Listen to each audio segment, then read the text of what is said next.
मिलिटेंस में खुशामदीद। पश्चिम बंगाल में नई बीजेपी सरकार बनने के बाद राज्य के हजारों मदरसों पर बुलडोजर कार्रवाई का खतरा मंडरा रहा है। मुख्यमंत्री शुवेंदु अधिकारी की सरकार ने राज्य के लगभग 8000 मदरसों की जांच के आदेश दे दिए हैं। सरकारी अधिकारियों के मुताबिक जांच के दौरान यदि किसी मदरसे में अवैध निर्माण, सरकारी नियमों का उल्लंघन या किसी अन्य प्रकार की गड़बड़ी पाई जाती है तो उसके खिलाफ कड़ी कार्रवाई की जा सकती है। ऐसी स्थिति में मदरसों को बंद करने, अवैध हिस्सों पर बुलडोजर चलाने या अन्य कानूनी कदम उठाने की भी बात कही जा रही है। सरकार के इस फैसले पर मुस्लिम संगठनों ने आरोप लगाया कि मदरसों को निशाना बनाकर भेदभावपूर्ण तरीके से कार्रवाई की जा रही है। आगे इस खबर पर विस्तार से चर्चा करेंगे कि किस तरीके से जांच होगी, जांच का पैमाना क्या है, कार्रवाई क्या होगी, कितने मदरसों पर खतरा मंडरा रहा है। लेकिन उससे पहले कुछ और खबरों पर नजर डालते हैं। बिहार के दरभंगा से दिल को झकझोर देने वाली ये खबर सामने आई है।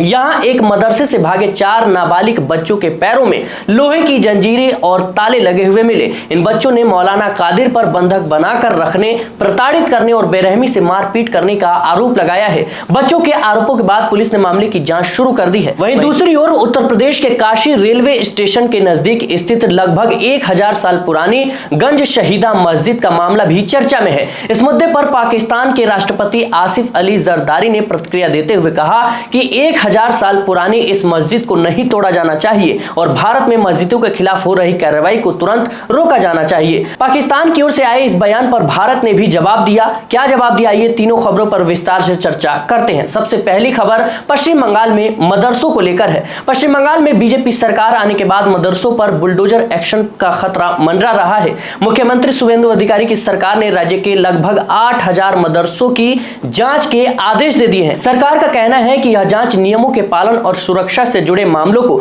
ध्यान में रखते हुए की जा रही है, जबकि अल्पसंख्यक संगठनों का आरोप है कि मुसलमानों को निशाना बनाया जा रहा है। उनका कहना है कि अगर अवैध निर्माण, फंडिंग या नियमों के उल्लंघन की जांच करनी है तो सिर्फ मदरसों को ही क्यों, सभी निजी और धार्मिक शिक्षण संस्थानों की भी जांच होनी चाहिए। सवाल यह भी उठ रहा है कि जिन मदरसों में हजारों बच्चे पढ़ते हैं उनके खिलाफ कार्रवाई से पहले क्या सरकार ने छात्रों की पढ़ाई और उनके भविष्य के बारे में कोई योजना बनाई है? अगर किसी मदरसे में गड़बड़ी पाई भी जाती है तो क्या उसे सुधारने का मौका दिया जाएगा या सीधे बुलडोजर और बंदी जैसी कार्रवाई की जाएगी? सरकारी सूत्रों के अनुसार गैर कानूनी या निजी तौर पर चल रहे मदरसों की फंडिंग, वहां पढ़ाए जाने वाले पाठ्यक्रम और शिक्षकों की योग्यता और संस्थानों की गतिविधियों की जांच की जाएगी। इसके अलावा यह भी देखा जाएगा कि क्या मदरसों में शिक्षा के लिए जरूरी और बुनियादी सुविधाएं मौजूद हैं या नहीं। अगर जांच में किसी तरह की गंभीर गड़बड़ी मिलती है तो ऐसे में मदरसों को बंद करने के आदेश दिए जा सकते हैं।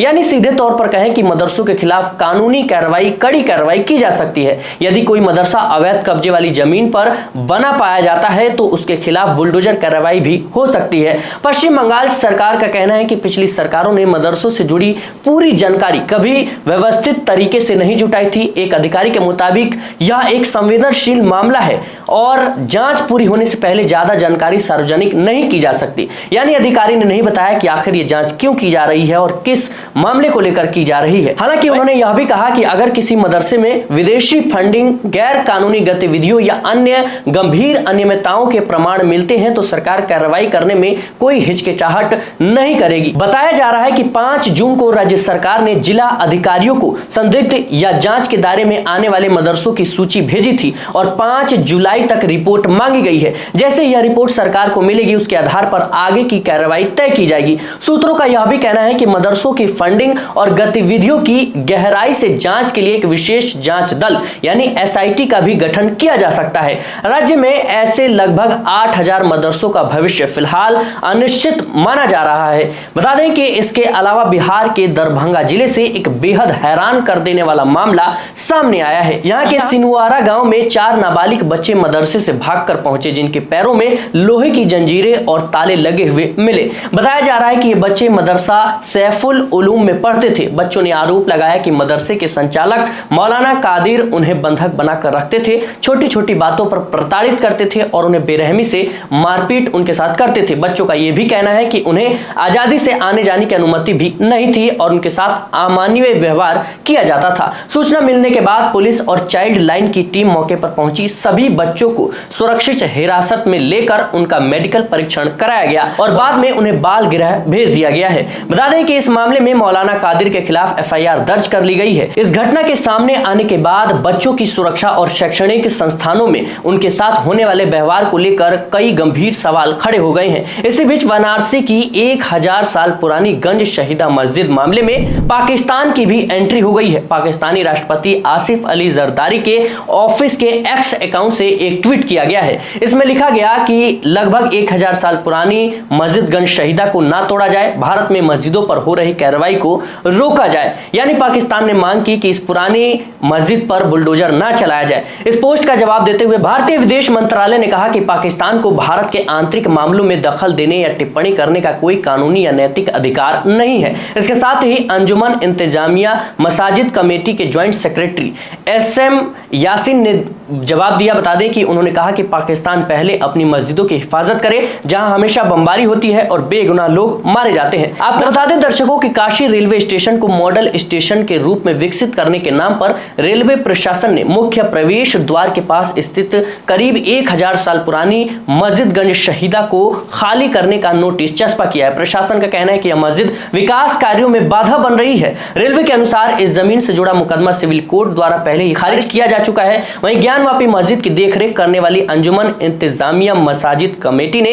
इस नोटिस की वैधता पर गंभीर सवाल उठाए हैं। कमेटी के सचिव SM यासीन का दावा है कि ये ऐतिहासिक मस्जिद 1034 ईस्वी और 1883-84 के बंदोबस्ती नक्शे में भी दर्ज है, जबकि काशी रेलवे स्टेशन का निर्माण मस्जिद के बाद में हुआ, काफी बाद में हुआ, वर्ष 1887 में हुआ था। उन्होंने कहा कि कोर्ट में मुकदमा केवल पैरवी ना होने के कारण खारिज हुआ था। ऐसे में कमेटी इस नोटिस के खिलाफ जल्द ही हाई कोर्ट में अपील दाखिल करने की तैयारी में है। ये 3 जरूरी और महत्वपूर्ण खबर थी। इस खबर को लेकर आपकी क्या राय है कमेंट बॉक्स में जरूर बताएं। देखते रहें मिल्लत टाइम्स। अगर आप चाहते हैं कि मीडिया के मैदान में हमारी कोई आवाज बने, मिल्लत टाइम्स मजबूत हो और इसी तरह आजादी के साथ ये इदारा काम करता रहे, तो आपको इसकी मंथली मेंबरशिप और सब्सक्रिप्शन लेनी होगी। ज्यादा नहीं, महीने में 99 या 299 की भी आप मेंबरशिप लेंगे, ये इदारा मजबूत बनेगा। आपकी आवाज को इसी तरह मिल्लत टाइम्स उठाता रहेगा। यहाँ एक QR कोड आपको दिख रहा है, इसको आप स्कैन कर सकते हैं या डिस्क्रिप्शन में हमारी वेबसाइट का लिंक मौजूद है, उस पर क्लिक कीजिए। इस तरह का पेज खुलेगा आपके मोबाइल पर, जहां पहले अपना नाम लिखना है, जिस तरह कॉलम बना हुआ है फर्स्ट नेम एंड लास्ट नाम का।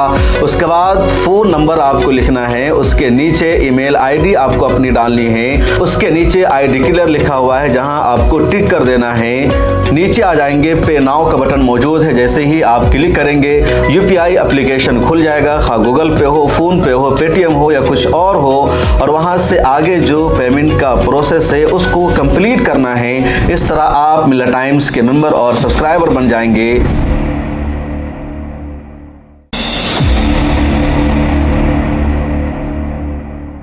अस्सलामुअलैकुम दोस्तों, आप लोग कैसे हैं? उम्मीद करता हूं आप लोग अच्छे होंगे।